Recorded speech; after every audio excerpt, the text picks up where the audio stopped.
Let's now get you the latest on the fight over deploying the National Guard. You're looking at CBS News correspondent Ian Lee, who is in Broadview, Illinois. Ian, good morning to you.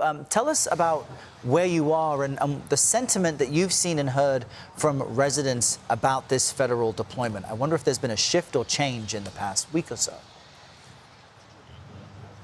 Good morning, Errol. Yeah, so right behind me, this is the ICE detention facility. We have seen the National Guard on the other side of that fence overnight. They deployed to this area. Previously, they're about 50 miles south of Chicago.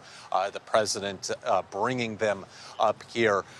Right now, though, we're not seeing many people out. This is still pretty early, but over the past few days, we have seen some protests here, at times small, few dozen, other times larger, more rambunctious. This is a very contentious issue in the city. Later today, a judge is going to rule on this.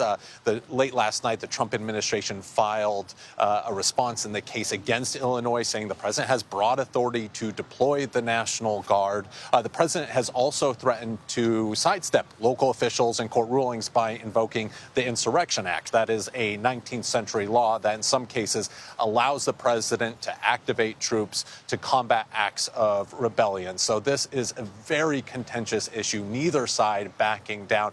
And we are going to be watching to see if there are more protesters coming out to this facility later today, Errol.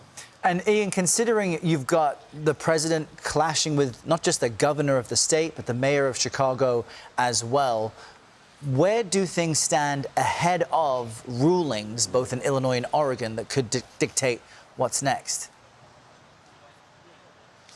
Yeah, those clashes between the president and local officials, they get quite personal. You have the president saying that both the governor and the mayor should be in prison. You have the governor, J.B. Pritzker, saying that Trump has dementia, and to bring it on. Neither side are backing down. And that's really what we're seeing with this whole thing. The Trump administration says that it has every right to be deploying the National Guard, and it is doing so. Where on the other hand, local officials say this is a local issue. Crime is a local issue, and that they have it. There's not an insurrection. There's not a rebellion happening here, that they can handle the situation. And so it is going to be to the courts, at least today, for that part, to see what they decide. Errol. All right, Ian Lee joining us from Broadview in Illinois outside Chicago. Thank you, Ian.